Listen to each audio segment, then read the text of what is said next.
The sky over Enugu glowed like liquid gold, calm and endless, the kind of night where love should have lasted forever.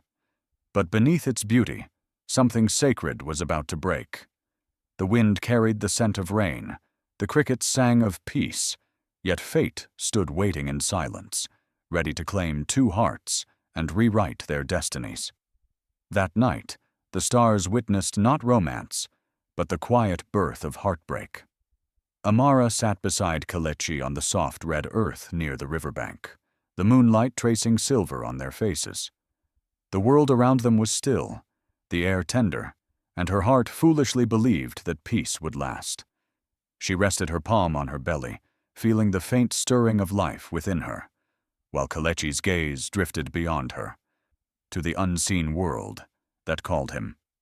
Lagos shimmered in his dreams, a city of lights and noise, where his voice could echo across the nation. He spoke of destiny, of success, of proving himself to the world. Each word was laced with fire and hunger, but somewhere between those sentences, Amara heard goodbye. He turned to her, took her hands, and swore promises that sounded like music. "Just for a while," he said, his voice trembling between hope and guilt. "Once I make it, I'll come back. I'll give you and our baby everything you deserve." The promise tasted sweet, but it carried the bitterness of truth unspoken. She wanted to beg him to stay, to remind him that dreams can't hold you when the night grows cold. But she only smiled, the way women do when they love too deeply to stand in the way of a man's ambition. When the night grew quiet, he played his old guitar, the same one that once filled village weddings with joy. His song was low, aching, and uncertain, like a farewell sung to himself. Amara listened, her tears hidden in the darkness, her soul caught between love and fear. Every note said what he didn't: "I am leaving you, even if I don't want to." Before dawn, he held her one last time. The horizon was painted with the colors of parting: orange, gold, and sorrow. "I'll return before the baby comes," he promised, his voice steady, his eyes restless. She whispered, "I'll wait." But deep down, she already knew. Love may survive distance, but not silence. When sunlight crept into their home the next morning, it touched an emptiness she hadn't known before. His clothes were gone, his guitar missing, and beside her pillow lay a folded letter, neat, final, cruel. Her hands trembled as she opened it. "I have to go, Amara. The world is waiting for me. I'll come back for you when I've made it." The words blurred behind her tears until they melted into the paper. Her cry broke the morning stillness, a sound so raw even the birds fell silent. For days she sat by the door, clutching that letter, watching the path he took until her eyes ached. The villagers whispered. Some pitied her, others laughed. "The singer's girl has been left behind," they said. "He'll forget her by the time he reaches Lagos." But Amara refused to break. She carried her child with quiet dignity, her pain folded neatly behind her resolve. Each sunrise became a test, each night a prayer. The months crawled by, and life forced her to move on. She learned to work the soil, to barter in the market, to sleep through loneliness. Her dreams no longer spoke of return. They whispered of survival. The letter stayed hidden in a box, yellowed and worn, a relic of a man who traded love for a stage. She no longer cursed him. She pitied him. Because even as her world grew small, her heart grew vast, filled not with bitterness, but with a strange, unyielding strength. And somewhere far away, in a crowded Lagos street, Kelechi sang before strangers who didn't know his story. His voice was strong, his smile practiced, but his heart hollow. He thought of the village sometimes, of the girl with the soft eyes and the child he had never seen. Yet he told himself that success would make it right, that one day he would return, and she would understand.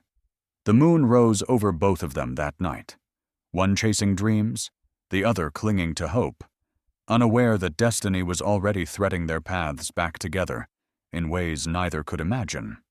Amara folded the letter one last time and placed it beneath her pillow, whispering into the emptiness, "May your dreams keep you safe."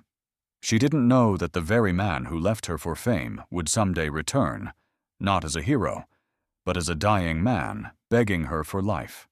Some heartbreaks arrive not with words, but with silence that lasts forever. Days become weeks, and Amara's calls go unanswered. The calendar pages turned like falling leaves, each one heavier than the last. Amara would sit near the window every evening, phone pressed to her chest, waiting for the familiar vibration, the voice that once filled her nights with laughter and comfort. The phone remained silent, its screen blank, her heart suspended in a limbo that stretched endlessly. The world outside moved on. Children played, traders shouted, the radio sang about love and loss, but inside her, time had frozen the day Kelechi left. She dialed his number again, the digits engraved in her mind like scars. The line rang, then fell into the same haunting silence. She tried again, and again. Each unanswered call became another wound, deeper than the one before. The village gossip began to whisper louder. "He's forgotten her," they said. "He's famous now." Amara would smile faintly when she passed them, pretending not to hear, but every word clung to her skin like dust she couldn't wash off. At night, she turned on the small radio in her room, the one Kelechi had once repaired for her. Static filled the air before a familiar voice floated through, a voice she could never mistake. His song played across the airwaves, the lyrics dripping with love and longing, but not for her. The announcer's voice followed proudly. That was Lagos's newest sensation, Tunde Kelechi, with his hit single, "Forever Yours." The irony struck her like thunder. He had become what he wanted, a star, but his love had turned into melody for strangers.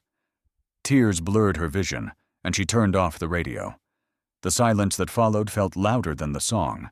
She sat on her bed, her hand resting on her swollen belly. "So, this is fame," she whispered, her voice cracking. "This is what it costs." The wind outside rattled the windows, and for the first time she didn't cry out of heartbreak.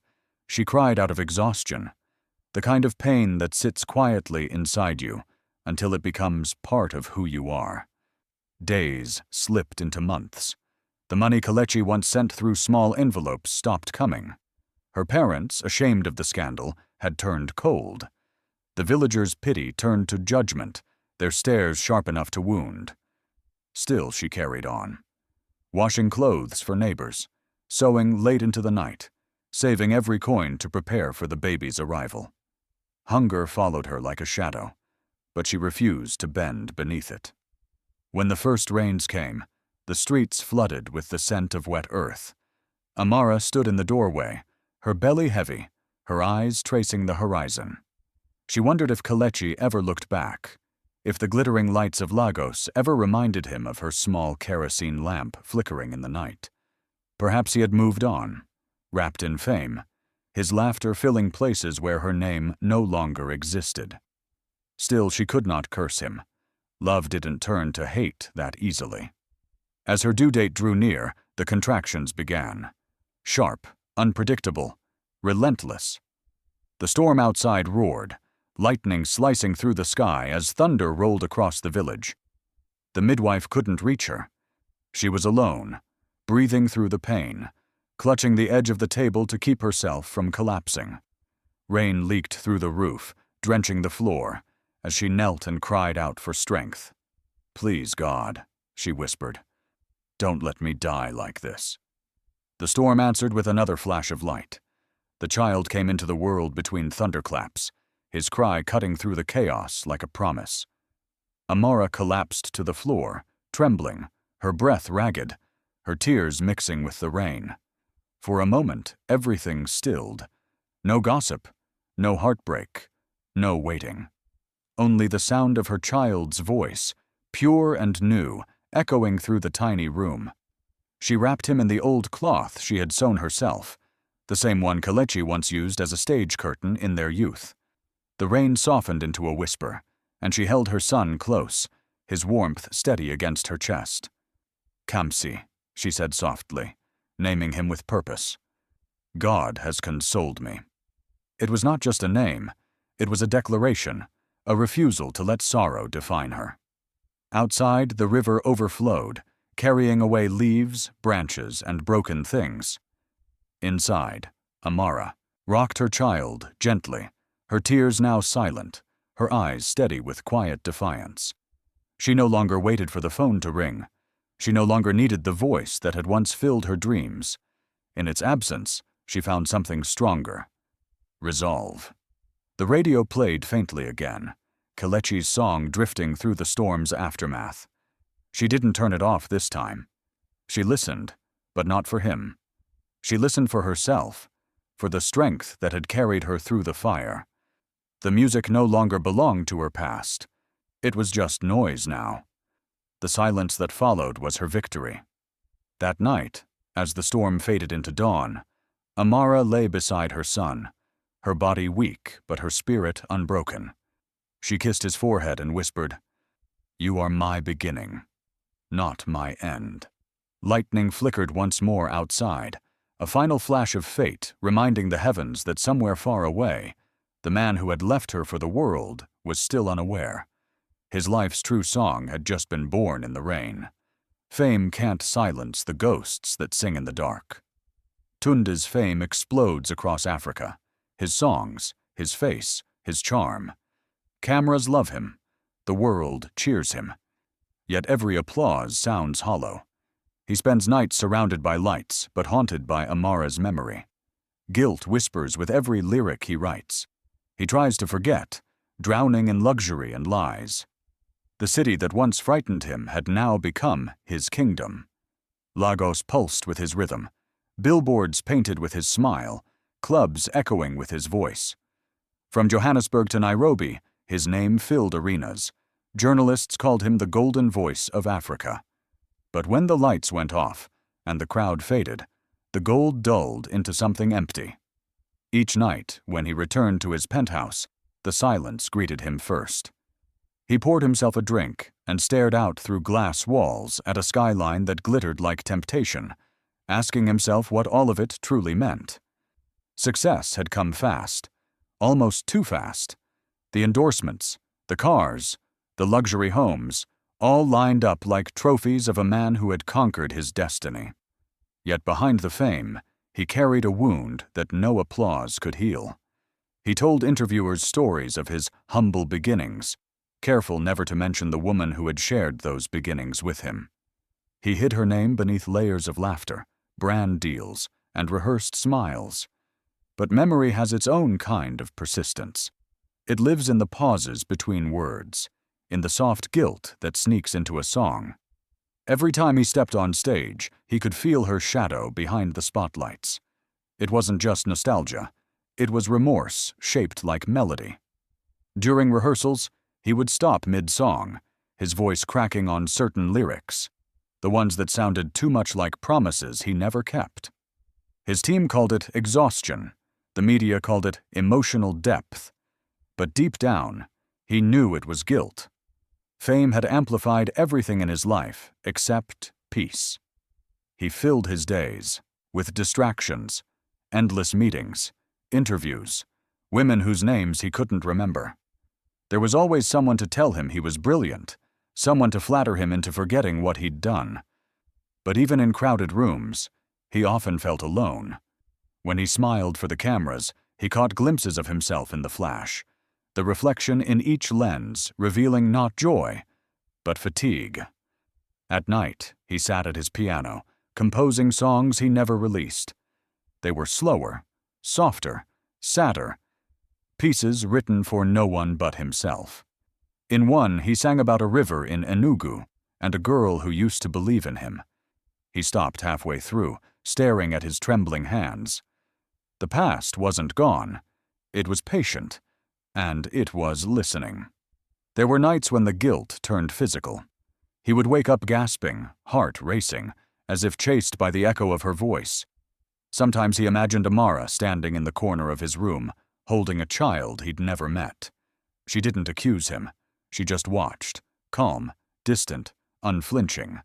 And that silence was worse than any scream. He drank more to drown the visions, but alcohol made them louder. Fame had bought him comfort, but not rest. His manager noticed the change. "You need to slow down," he said. "Take a break. The world can wait." But Kelechi, now known to the world as Tunda, only laughed. "The world doesn't wait for anyone," he replied. "If I stop singing, they'll forget me." That was his greatest fear. To be forgotten. He had built his life running from obscurity, only to find it waiting for him at the peak of success. The tours continued. City after city, show after show, his voice filled arenas, and his body carried him like a machine. But inside, he was running on fragments, of regret, of exhaustion, of songs that meant nothing anymore. His eyes had grown darker, his laughter more forced. He had become a brand, not a man. And beneath the noise of fame, a quiet truth whispered to him. You traded love for applause, and now both are fading. The night of the concert in Abuja was supposed to be his triumph. The tickets had sold out in hours, banners stretched across highways, fans camped outside the venue. Backstage, he adjusted his cufflinks and smiled into the mirror. The reflection that looked back at him seemed like a stranger wearing his skin. "You're unstoppable," his manager said. Tunda nodded, but his heart thudded with unease. As he walked onto the stage, the lights blazed against him. Thousands of fans screamed his name. For a moment he felt powerful again, the roar filling the emptiness inside him.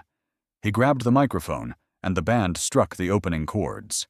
His voice soared, perfectly in tune, every word sharp and practiced. Yet halfway through the second song, his chest tightened. A dull pain crawled up his left arm. He tried to push through it, forcing his body to obey. The crowd swayed, phones flashing like stars, unaware of the storm unraveling. Inside him, he hit one last note.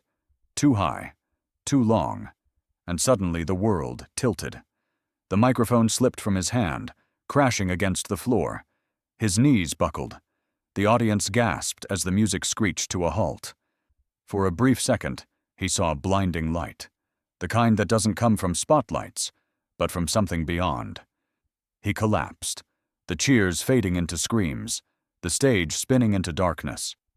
His manager rushed forward, medics scrambled, the crowd chanting his name in disbelief. Somewhere in the blur, the sound of applause died.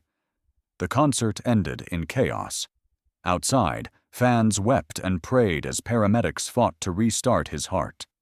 Inside the ambulance, Tunda's pulse flickered weakly before falling silent. As the sirens wailed through the night, one thought echoed in the silence of his fading mind. A woman's name carried by guilt and memory. Far away in Enugu, as the rain began to fall, Amara stirred in her sleep, her child breathing beside her, unaware that fate had just begun to turn its wheel. Even the brightest stars burn out when guilt becomes their shadow. The hospital buzzes with panic. The star everyone loves now fights for life. Diagnosis: kidney failure. His lifestyle, his stress, they've eaten him alive. Fame can't save him now. His money buys time, not health. His mansion turns cold, filled with trophies and regret. Alone, he wonders if this is punishment, not from fate, but from love betrayed. The sirens that had once screamed for his arrival at red carpets now screamed for his survival. The corridor lights of St. Augustine Medical Center flickered as nurses rushed around him, their movements blurring into white and blue. Tunda, the man the world knew as unstoppable, lay unconscious, wires and tubes marking where strength had surrendered to fragility. His body, once his greatest instrument, had betrayed him without mercy. The diagnosis came quickly and brutally. End-stage kidney failure. Years of excess had written their price into his blood. When he woke, the world outside his hospital window had already changed. The posters that once carried his smile were peeling in the rain. Concerts were cancelled, endorsements withdrawn. The world that had worshipped him moved on to newer faces, newer songs. He lay still, staring at the ceiling, trying to understand how a man with everything could suddenly be left with nothing but pain. Every beep of the monitor reminded him of the fragility of his own heartbeat, a sound he had once drowned beneath applause. The doctors spoke gently, their words rehearsed from experience. "You'll need regular dialysis. You may need a transplant if we're to save you." He nodded numbly, the word "save" echoing louder than any melody he had ever sung. Money could buy the best machines, but it couldn't buy a soul unburdened by regret. Fame had once felt like armor. Now it was a hollow crown resting on a fading man. At home, his mansion stood silent. The halls that once echoed with laughter and music were now filled with the quiet hum of medical machines. His awards, golden statues, glass plaques, glimmered from their shelves, but to him, they looked like gravestones marking the death of something purer. He walked through the rooms at night, trailing his hand along the furniture, remembering the early days when success had seemed like salvation. He had built his empire on rhythm, yet his heart now struggled to keep its own. The phone that once rang endlessly now stayed silent, except for hospital updates and distant well-wishers, whose voices carried polite sympathy, but no warmth.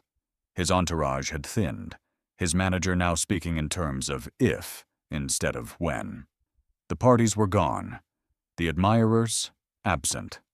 What remained was the ache, not just in his body, but in his soul. As the days blurred, guilt took root in the spaces where hope used to live. He thought of the promises left behind, a woman waiting by the window, a child he had never met, a life he had walked away from. In his fevered nights, her face would appear, Amara, quiet and steady, the one person who had loved him before the world knew his name. He wondered if she had survived, if she had forgiven, if she had ever truly stopped waiting. The doctors spoke of finding a donor, of time slipping fast. "We'll start searching immediately," they said, but their eyes betrayed the doubt behind their professionalism. He listened, nodded, and smiled faintly, as if to reassure them, though he knew that death was already closer than recovery.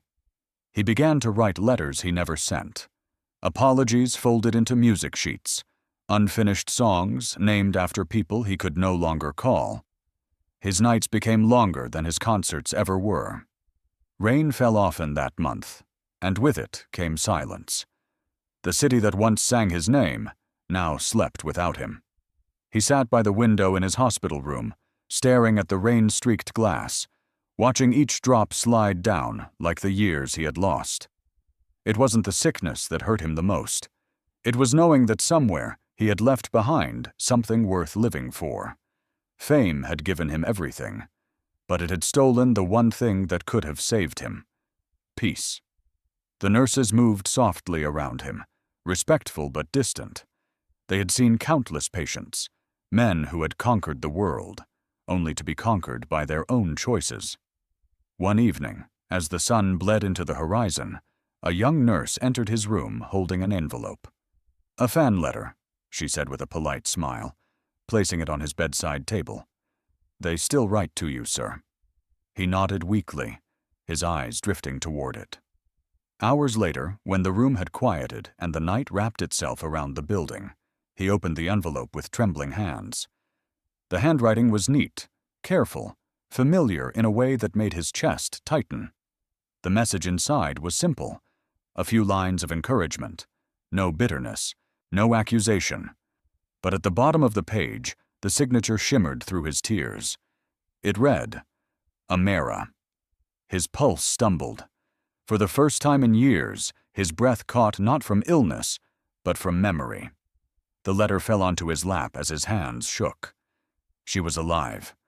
Somewhere out there, the woman he had wronged was still reaching out to him, and for the first time since fame had found him, Tunda whispered her name, not as a memory, but as a prayer. She built her strength from the ruins he left behind.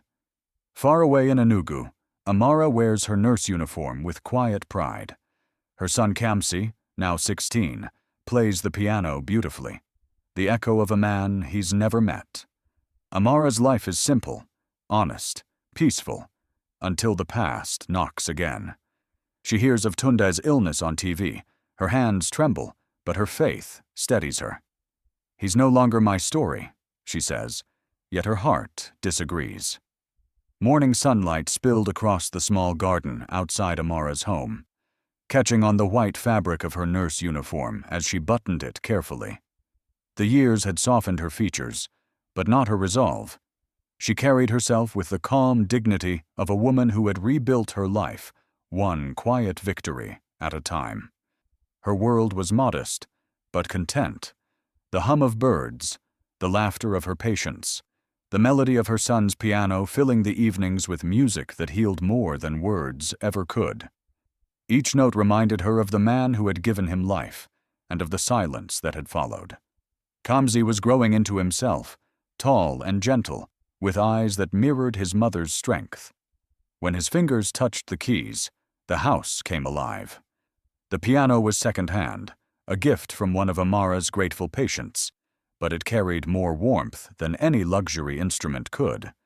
Amara would often pause at the doorway, watching him play, pride blooming in her chest like the first light after a long storm. He played with a passion that didn't belong to any teacher. It came from something deeper, inherited from a man he didn't know, but somehow carried within him. Life had found a rhythm again, simple and unhurried. The village that once whispered against her now greeted her with respect. The same people who mocked her years ago now called her Nurse Amara, their voices softened by admiration. She had turned shame into purpose, hardship into discipline. Her faith, once tested, had become her anchor. Every night she thanked God for the strength to forgive, even if forgiveness still trembled inside her like a wound that never fully closed. It was during one of those quiet mornings, while she made tea before heading to work, that the past came knocking through a screen. The television played softly in the background, a morning news segment about celebrities and their scandals. Her attention drifted until she heard a name that froze her mid-step. Music star Tunde Kelechi, hospitalized with severe kidney failure. Sources say his condition is critical. The cup slipped from her hand, shattering against the tiled floor. Hot tea spread across her feet, but she didn't feel the sting. Her heartbeat thundered in her chest. The anchor continued speaking, but the words blurred into noise. She sank into the nearest chair, her palms pressed together, not in fear, but in disbelief. Tunde, the man who once swore to love her forever. The man whose music had filled every corner of Africa. The man who left without looking back. She thought she had buried him, not his body, but his memory.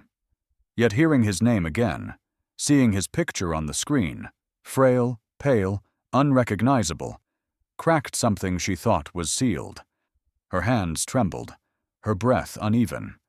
But her faith, the faith that had carried her through 16 years of solitude, steadied her once more. "He's no longer my story," she whispered, forcing the words through her lips. "He made his choice." But her voice betrayed her heart. It shook with the weight of old love and older wounds. That night, she couldn't sleep. The rain outside tapped against her window like the rhythm of an old song she didn't want to remember. Kamsi was still awake, playing softly on the piano, the notes floating through the house like prayer. She watched him, her eyes filling with tears she refused to shed. For years she had told herself that what was lost was gone. But the sound of her son's music reminded her. Some echoes never fade. They just wait for the right moment to return. The following afternoon at the hospital, Amara was preparing medication when her supervisor called her into the office. The man behind the desk, a senior administrator, looked uneasy. "There's someone here asking to see you," he said, sliding a card across the table. The logo read, Kelechi Music Group. Her heart skipped.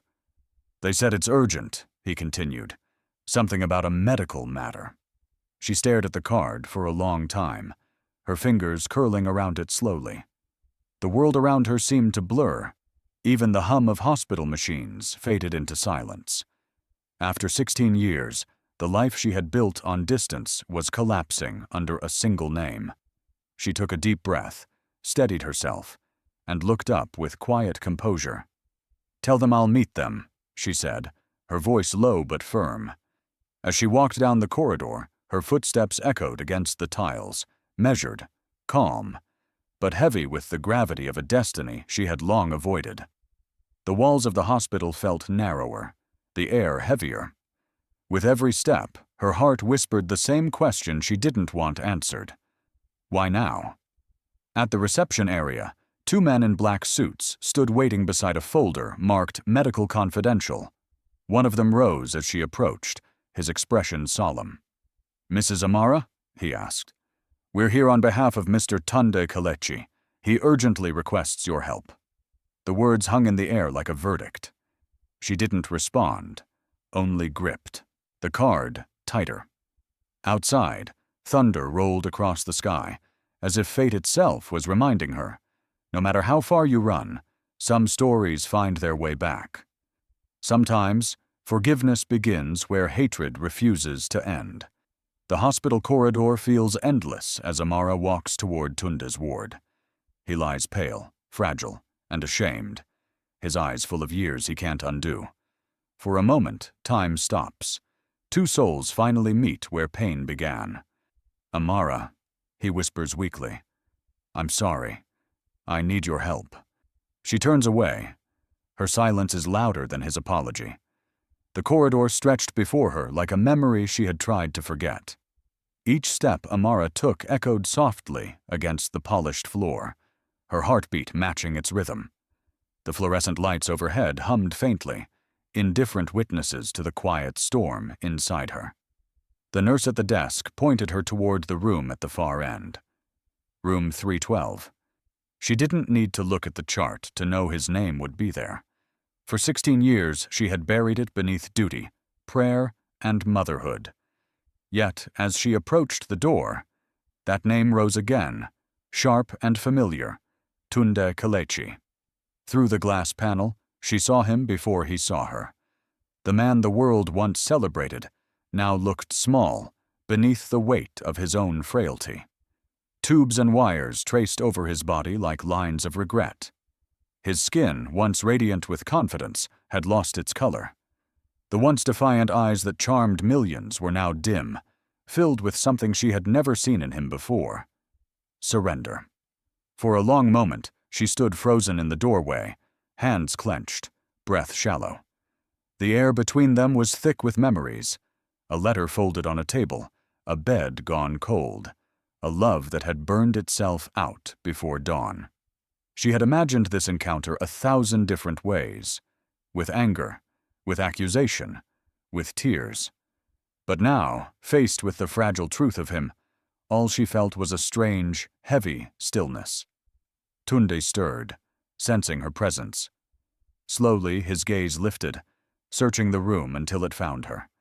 His lips parted, his voice a whisper breaking under its own weight. Amara. Her name came out like a prayer, or perhaps a confession. "I'm sorry," he said again, his tone trembling, his hand twitching slightly toward her. "I never stopped thinking about you. I never stopped regretting." The words seemed to cost him more than his sickness did. Amara didn't move. She wanted to speak, to ask why, but the question felt meaningless now. The man before her wasn't the one who left. He was what remained after ambition and time had taken their share. She looked at him, not with love, not with hate, but with the calm of someone who had already survived the worst. Her silence filled the room, echoing louder than any response could. Tunde lowered his eyes, ashamed, his chest rising and falling with uneven breaths. "I need your help," he said finally, voice cracking between desperation and defeat. "The doctors," they said. His words faltered. The air monitor beeped softly, the sound steady but fragile. like his life itself. I didn't know who else to call. She turned slightly, her gaze shifting to the window where the afternoon sun filtered through half-closed blinds. You didn't call me, she said quietly, her tone almost flat. You called the past. Her words weren't cruel, only true. It was the kind of truth that left no room for argument. He closed his eyes, a single tear escaping down his temple, disappearing into the pillow. Memories surged through her, the sound of his laughter, the promise of his return, the letter that broke her heart. Yet they felt distant now, like old photographs fading at the edges. The woman who once waited by the window was gone. In her place stood someone forged from solitude and perseverance. And yet, somewhere beneath that strength, a faint ache stirred, not for what he was, but for what they could have been. A nurse entered briefly, adjusting the IV line, her eyes flicking between them, sensing the invisible tension in the room. He's stable for now, she murmured before leaving quietly. The door clicked shut, leaving them once again in the silence of unfinished stories. Amara finally stepped closer, her movements deliberate. She stood beside his bed, studying his face. The world adored you, she said softly. But you never learned how to love what truly mattered. He turned his head slightly toward her voice, guilt flickering in his eyes. You have every reason to hate me, he whispered. She didn't answer. Hatred had burned out long ago, replaced by something more enduring, understanding. He reached out weakly, fingers trembling, as if reaching for absolution.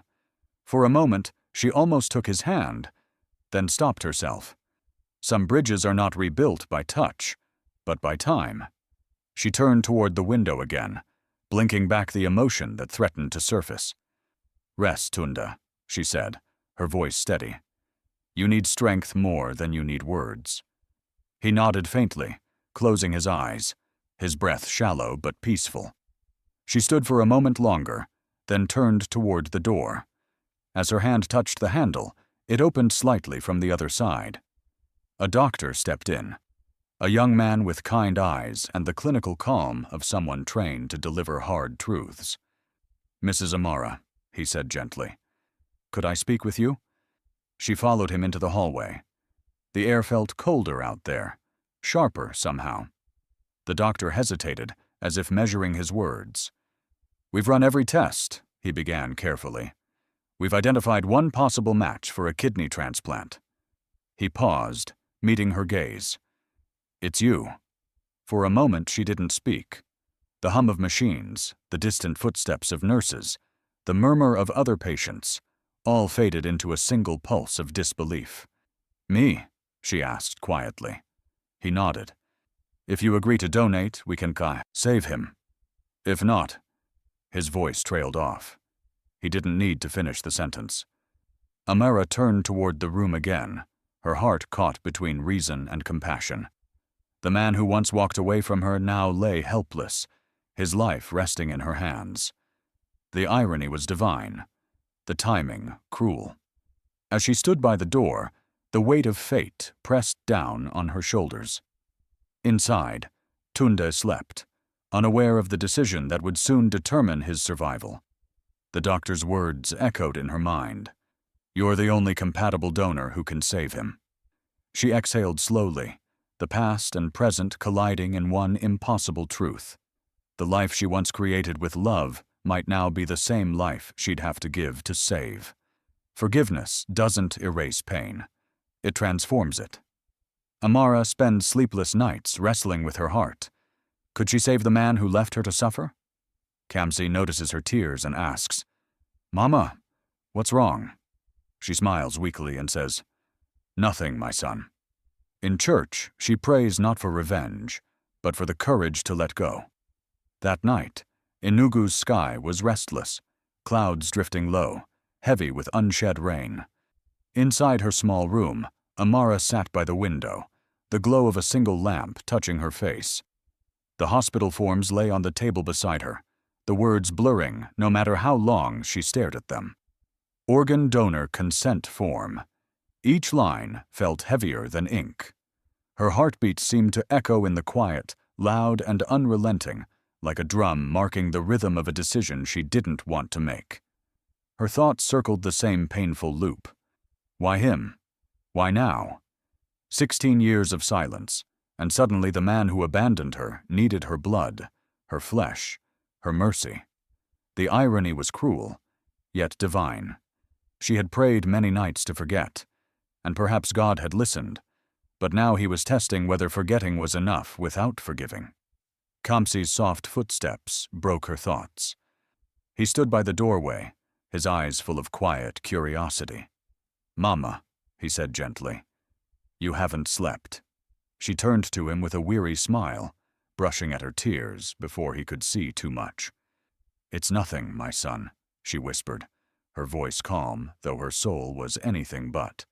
"Just tired." He stepped closer, resting his hand on her shoulder, that simple, innocent touch grounding her more than any sermon ever could. "You always say nothing," he murmured, "but your eyes always tell the truth." Her chest tightened. He was growing into the kind of man she had once hoped his father might become, observant, gentle, thoughtful. The piano he loved so much sat silent in the corner, its keys reflecting the lamp's faint light. For a moment, she imagined Tunde sitting there years ago, singing songs of promises that turned to dust. She closed her eyes, pushing the thought away.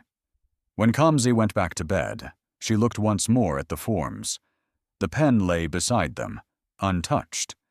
She reached for it, then withdrew her hand, again.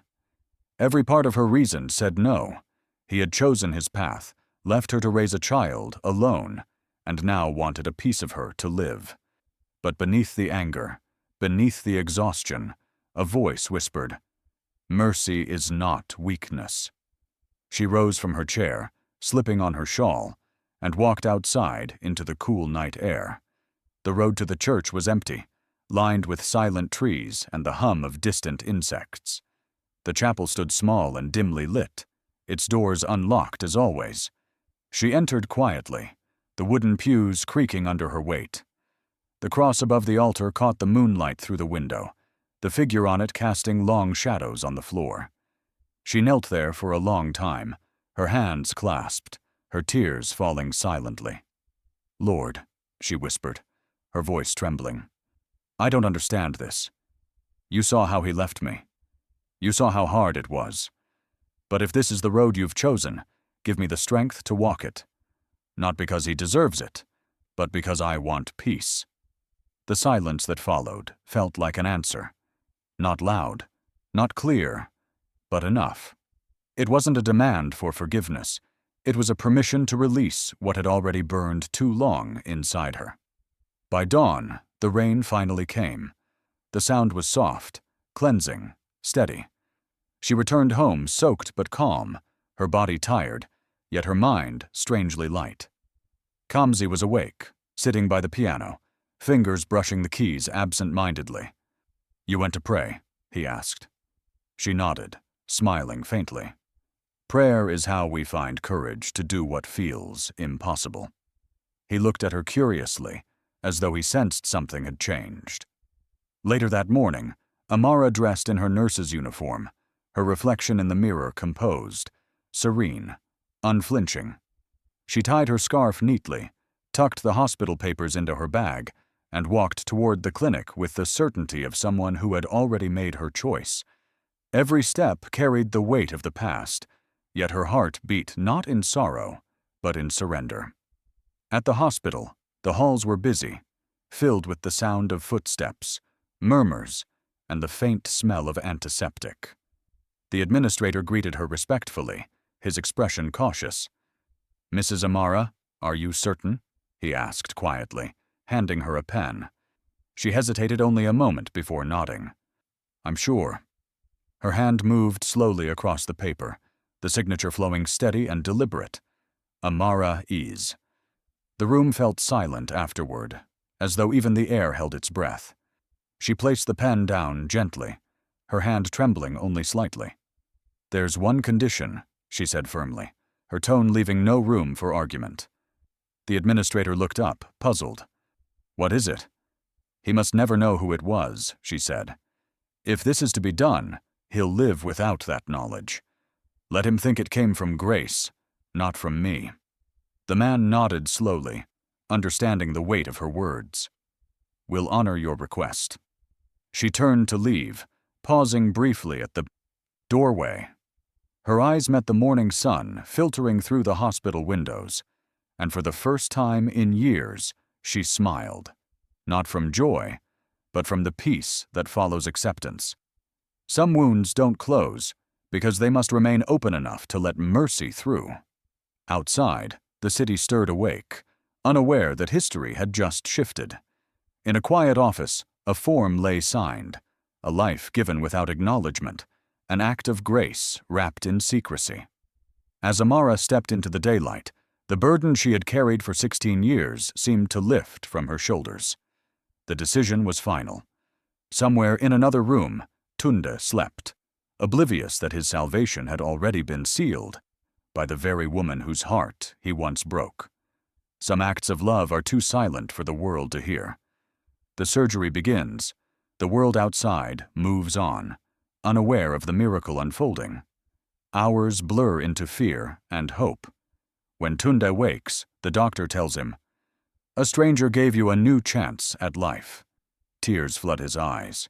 Gratitude burns inside him. In another ward, Amara lies weak but at peace. She's kept her promise. Love given, not demanded. The operating theater glowed under an unforgiving white light, the kind that showed everything and spared nothing. Surgeons moved with quiet precision around Tunde's frail body, their gloved hands steady, their voices low and controlled. Machines hummed in measured rhythm, charting the fragile balance between life and loss.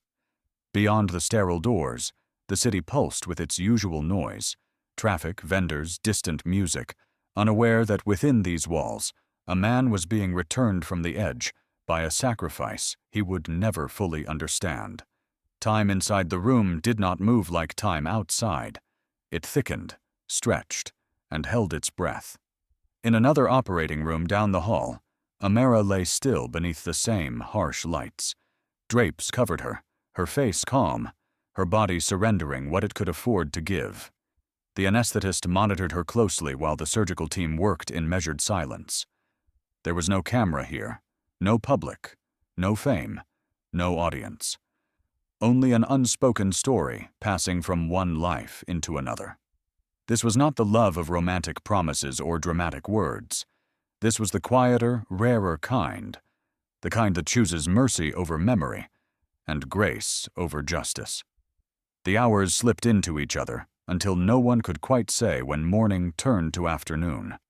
In the waiting lounge, Kamsi sat alone, knees drawn slightly inward, fingers clasped so tightly they had gone pale. The staff had told him his mother was undergoing a medical procedure, nothing more. He trusted her, but worry tugged at him like a restless hand. He tried to distract himself by imagining melodies, by counting tiles on the floor, by reciting verses she had taught him about courage and faith. Still, a cold unease knotted itself beneath his ribs. Inside the operating theater, the surgeon finally stepped back from Tunde's body with a slow, controlled breath. The transplant had gone well. They checked the sutures, adjusted the lines, and monitored his vitals. The heart that had faltered now beat with cautious determination, as if testing its new beginning. "We're done," the lead surgeon said quietly, a note of relief in his tone. "Now we wait." It was always the waiting that decided whether a miracle would settle or slip away. Hours later, Tunde drifted back into consciousness like a man rising from underwater. The room swam into focus, beeping monitors, pale curtains, a soft antiseptic scent. His throat was dry, his chest ached, but there was breath where there had almost been none. A doctor stood beside his bed, clipboard in hand, gaze steady. "You made it," he said. "The transplant was successful." The words hit Tunde with the weight of something he didn't yet know how to carry. He swallowed with effort. Who "Who did this?" he whispered, the question more fragile than his body. The doctor hesitated just enough for the silence to matter. "A donor who wished to remain anonymous," he replied. "A stranger gave you a new chance at life." A stranger. The word echoed sharply through Tunde's mind, slicing through his pride. Tears gathered in his eyes, uninvited. Somewhere between the fame, the fear, and the failing body, he had begun to believe he deserved abandonment. Instead, mercy had found him in the form of an unseen hand. He turned his face away, ashamed, undone by gratitude he could not repay. "Why?" he whispered to no one. "Why would anyone do that for me?" There was no answer in the room, only the steady, stubborn sound of survival. At the far end of the ward, Amara lay in a recovery bed, her skin pale, her breaths slow, but even.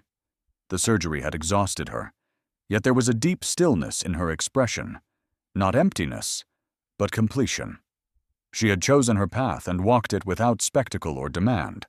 She had not done it for thanks, not for closure, not to reclaim what was lost. She had done it because the bitterness that once tried to root itself in her heart had never won.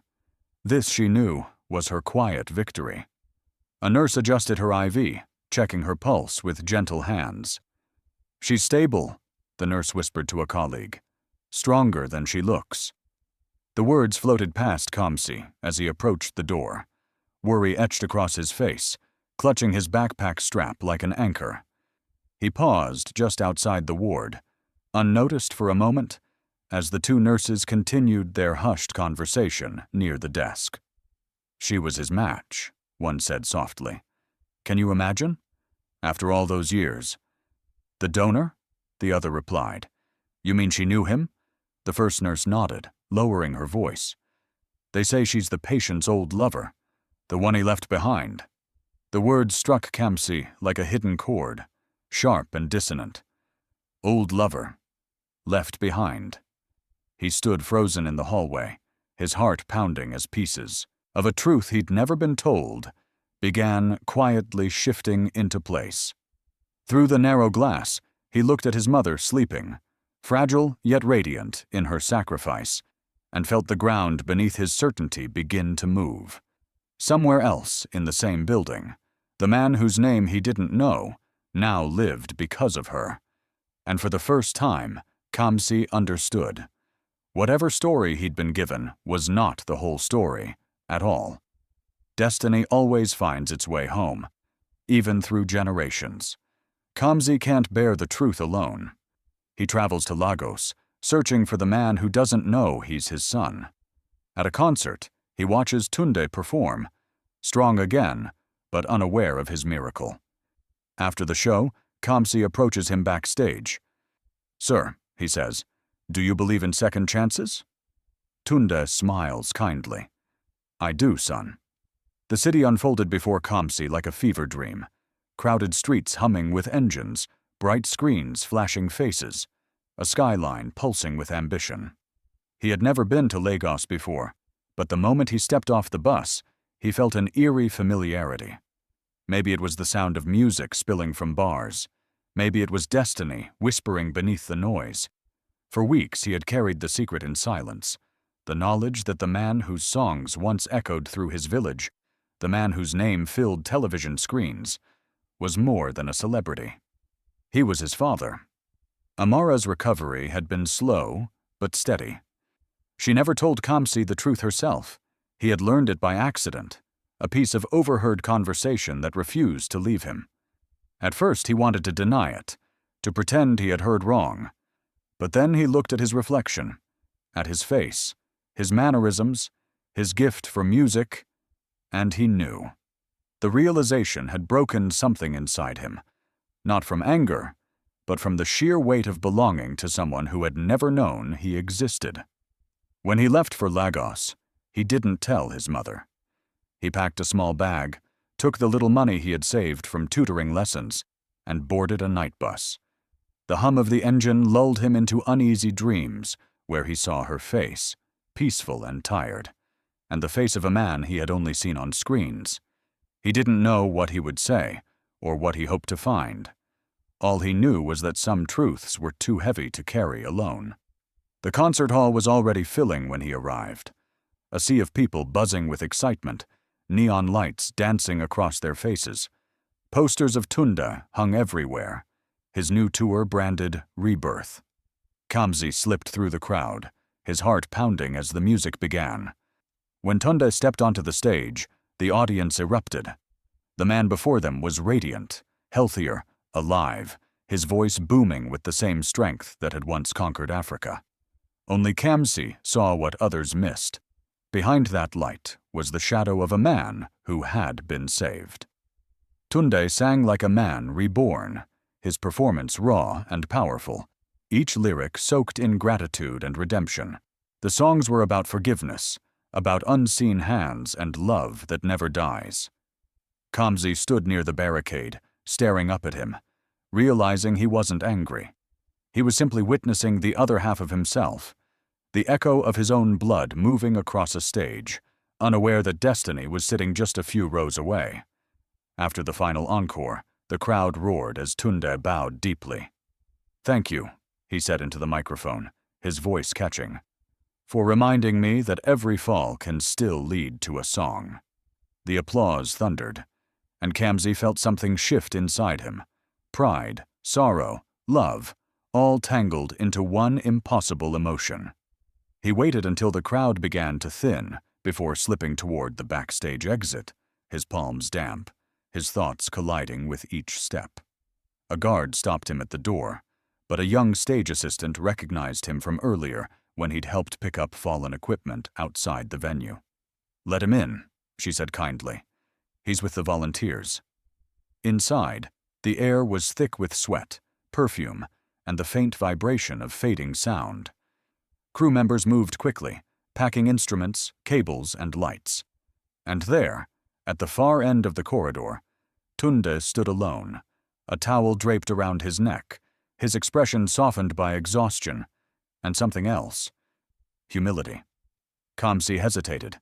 For a moment he wanted to turn around, to run. How do you speak to the ghost of your childhood pain when that ghost doesn't know your name? He stepped forward anyway. "Sir," he began, his voice trembling. Tunde turned, surprised by the sudden address. His gaze softened when he saw the young man standing before him, the same gentle eyes he had once seen reflected in Amara's face. "Yes?" Tunde asked. Kamsi swallowed hard, the words tangling on his tongue. "Do you believe in second chances?" The older man smiled faintly, a tired but genuine smile. "I do, son. Every day I wake up now feels like one." Something inside Kamsi broke at that word, son. He hadn't expected it to come so naturally, so unknowingly. He blinked back tears. "Then," he said softly, his voice shaking, "thank the woman you left behind. My mother saved your life." Tunde's smile froze. His expression shifted, confusion first, then disbelief. "What did you say?" he whispered. Kamsi stepped closer, eyes shining with quiet defiance. "My mother, Amara, the woman you left in Enugu. She gave you her kidney. She never wanted you to know." For a moment, time stopped. The noise of packing faded. The hallway narrowed into a tunnel of silence. Tunde stared at him as though looking at a reflection from a past life. His lips parted, but no sound came. His breath caught, his hand clutching his chest, not in pain, but in realization. Every lyric, every prayer, every song of redemption suddenly had a name, a face, a sacrifice behind it. Kamsi stepped back, his eyes steady. "She didn't do it for forgiveness," he said quietly. "She did it because mercy was all she had left to give." The truth hung in the air between them like electricity, alive and dangerous. Tunde reached out, his hand trembling, but Kamsi turned and walked away before he could speak. Behind him, Tunde sank onto a chair, shaking, the weight of 16 years collapsing into his chest. Outside, the city lights shimmered like tears, and destiny, at last, had drawn its circle. bringing a son to the father who had never earned him, and a father to the truth he could never repay. The truth doesn't just set you free, it shatters you first. Shock grips Tunde. His breath catches, heart pounding in disbelief. The photograph in Kamsi's hand confirms it all. Amara, holding a baby. Without hesitation, he drives through the night to her house. Rain pours as he falls to his knees before her door. "Amara," he cries, "I don't deserve forgiveness." The world around him blurred into motion he could no longer control. After Kamsi's words, Tunde stood frozen, staring at the photograph, trembling in his hand. The picture was old, the edges yellowed, the ink slightly faded, but there was no mistaking it. Amara's smile, the curve of her arms as she held an infant swaddled in a thin blanket.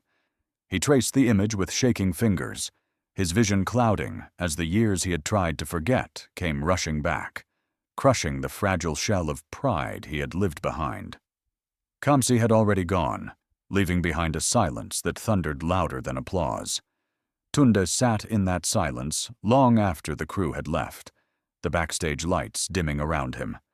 His heart pounded, not with illness this time, but with the heavy, aching rhythm of realization. Everything he thought he had lost was still out there, alive, breathing, and painfully real.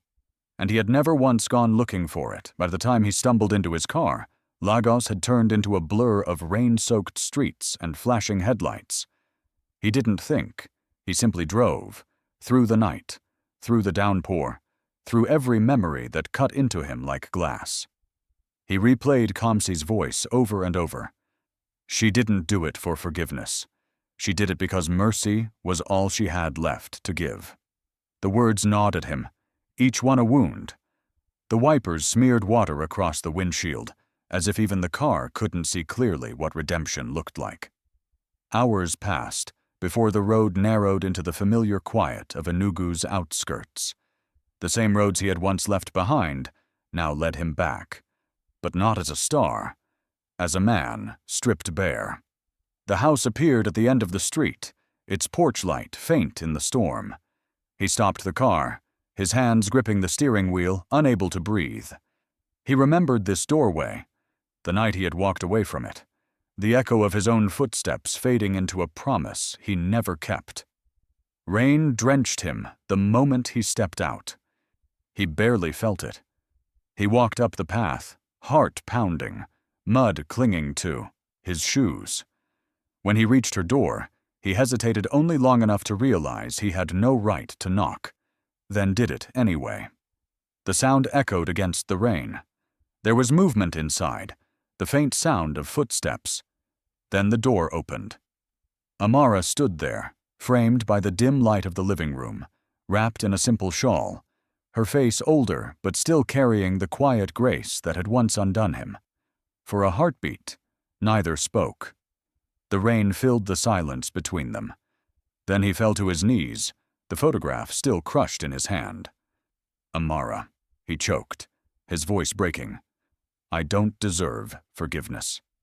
The words tumbled out raw, stripped of performance, stripped of pride. "You gave me life when I gave you pain.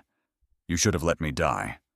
His shoulders trembled, tears mixed with rain, his voice catching between breaths. "I left you with nothing, and you gave me everything back." Amara looked at him quietly, her expression unreadable. The years between them stretched like an ocean, filled with all the words that had never been spoken. She didn't reach out to him. She didn't step back either. She just looked, deeply, steadily, as if weighing the truth of the man kneeling before her against the memory of the boy she had once loved. For a long moment, she said nothing. The only sound was the steady rhythm of rain hitting the earth. Then, slowly, she spoke, her voice calm and even, the way one speaks when all emotion has already been spent. "You're right," she said softly. "You don't deserve forgiveness." He closed his eyes, as if bracing for a blow that didn't come. "But that's the thing about forgiveness," she continued, her tone carrying both strength and sorrow. "It isn't something you earn. It's something you're given, because holding on to anger only poisons the one who carries it. Her words sank into him like light finding its way into a darkened room. He lifted his head slightly, meeting her eyes. There was no hatred there, only a kind of weary compassion. She knelt beside him, not to comfort him, but to remind him that they were still human, still capable of grace. "You've been forgiven, Tunda," she said quietly. "A long time ago. You just didn't know it." He tried to speak, but his voice cracked again. "Does that mean—" She shook her head gently before he could finish. "No," she said. "Forgiveness doesn't mean forever. It means peace. For you. For me. For the boy who deserves a father, who has finally learned to be one." The rain began to ease, the storm's rage softening into a quiet drizzle. Tunda remained on his knees, tears mixing with the water at his feet, his breath coming in uneven gasps. Amara rose slowly, her face illuminated by the faint glow of dawn breaking behind her. "You already have forgiveness," she said, her voice steady as the rain. "But forgiveness doesn't mean forever." Then she closed the door softly, leaving him outside, not rejected, but released. For the first time, his tears weren't for guilt. They were for gratitude. Every melody is a memory, and some memories learn to sing again. Time softens pain. Tunda visits often, learning to be a father, not a celebrity. Kamsi's piano fills the house with laughter and healing.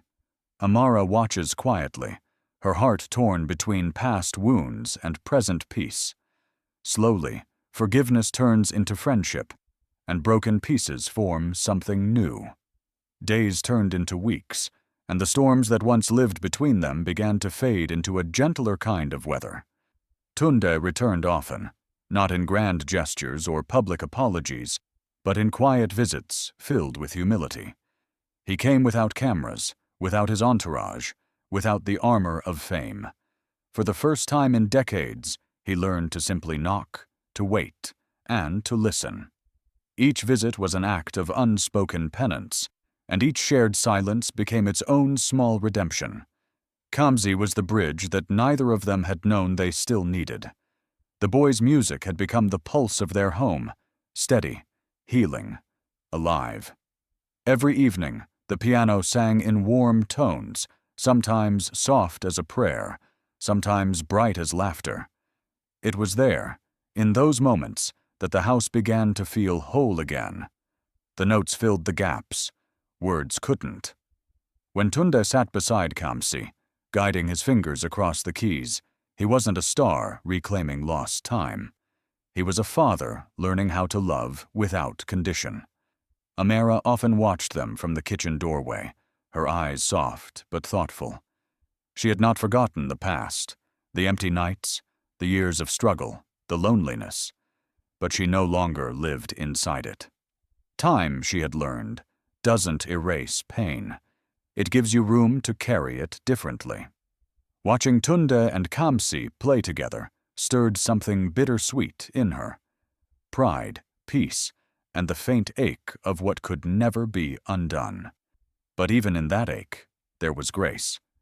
Sometimes Tunde would catch her gaze and pause mid-song, his fingers hovering over the keys. There was no need for words. They both understood what had been lost and what had been found. He had stopped asking for forgiveness, and she had stopped trying to define it. They existed in the quiet understanding that love, in its truest form, doesn't always return the way it left. Sometimes it comes back gentler, wiser, reshaped by time. Tunda's health continued to improve. The doctors called it recovery, but he knew better. It was renewal. He spent his mornings writing music, his afternoons helping Amara at the clinic, and his evenings listening to Kamsi's compositions. He told interviewers nothing about his absence from the spotlight. The media, ever curious, speculated endlessly. But for once, Tunda didn't feel the need to explain himself to the world. His legacy no longer lived in sold-out concerts or platinum records. It lived in the laughter that filled a small house in Enugu, the bond between a father and a son who had met too late, but loved as if time had never divided them. One afternoon, Tunde found himself at the piano, alone. The house was quiet, sunlight falling in long ribbons across the floor. He began to play softly, an unfinished melody he had written years ago, the one he never dared to record.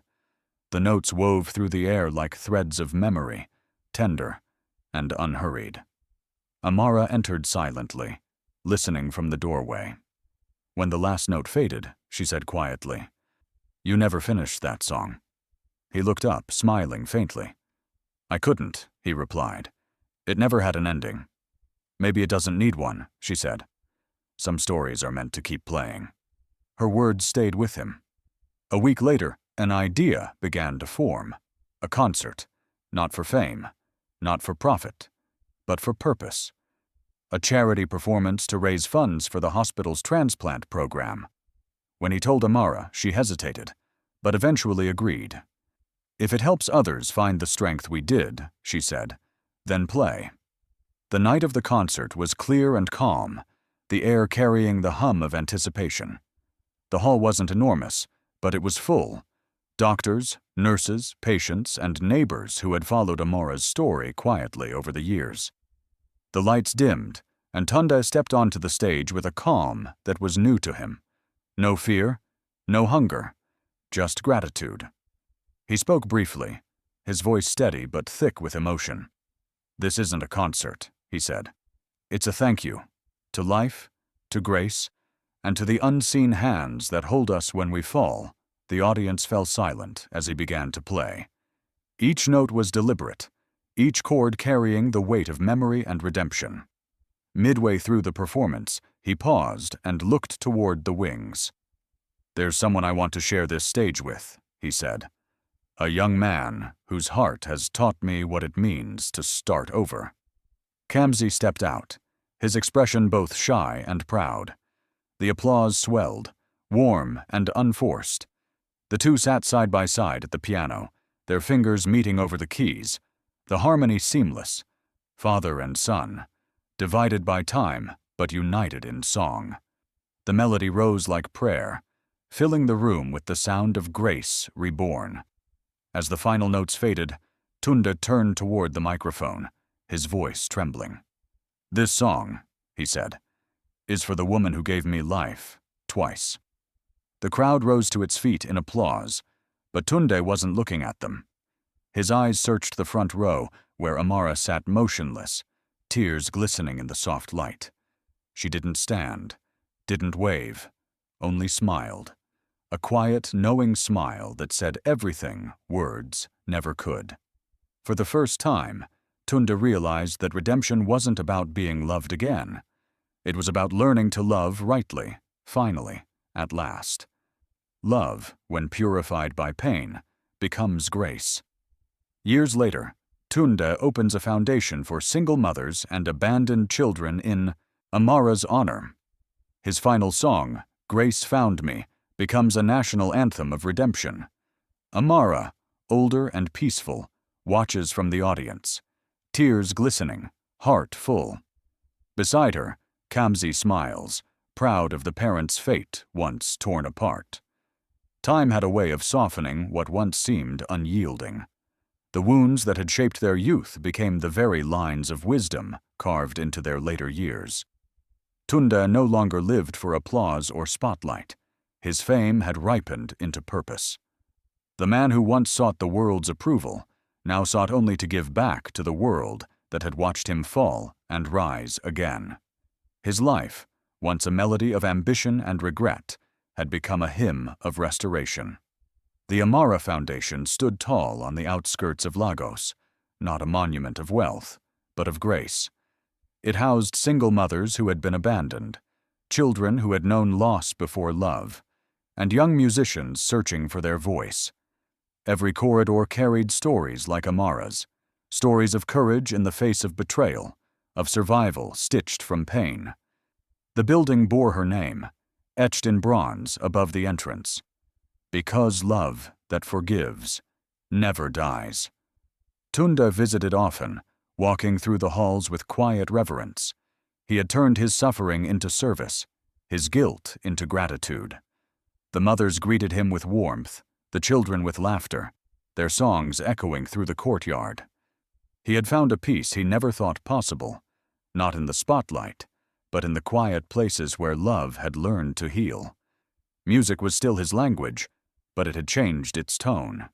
He no longer wrote to be remembered. He wrote to remind others that redemption was never too far to reach. His final album was called Grace Found Me, a collection of songs inspired by Amara's life and by the mercy that had rewritten his. The title track swept across Africa, not as a pop hit, but as a song of hope. It played in churches, schools, hospitals, wherever hearts needed reminding that broken stories could still end in light. When the day came for his farewell concert, the hall was filled beyond measure. Politicians, fans, doctors, and villagers all came together. People from every walk of life who had, in one way or another, been touched by his music or his mission. The stage was simple, the lighting warm. There was no grand spectacle, no luxury. Just a piano, a microphone, and the presence of a man who had learned to kneel before life rather than conquer it. Amara sat quietly in the front row, her hair streaked with silver, her posture still graceful. Time had aged her gently, her face softened by years of peace, hard-earned. She no longer carried the heaviness of the past. It had turned into light within her. Beside her, Kamsi, now a young man with the poise of someone shaped by both love and loss, watched with quiet pride. The two shared a smile as the lights dimmed and the first notes began. Tunde's voice, though older, carried more power than it ever had. Every word was heavy with gratitude, every pause filled with memory. He sang of mistakes, of mercy, of the woman who had taught him what forgiveness truly meant. As the song reached its final verse, his voice cracked, not from weakness, but from reverence. The entire hall was silent, the audience suspended in the fragile beauty of truth. He looked out into the crowd and found her. Even across the distance, Amara's gaze steadied him. He smiled, a small trembling smile, and gestured toward her. "This," he said softly into the microphone, "is for the woman who taught me that grace is stronger than regret." The audience turned as if drawn by an unseen current. Some recognized her, others simply felt the moment's sacredness. Amara did not stand, did not wave. She simply placed her hand over her heart, her eyes glistening as the final chorus began. When the last note of Grace Found Me faded, the silence that followed was not empty. It was holy. The crowd rose in applause, not wild or thunderous, but deep and reverent.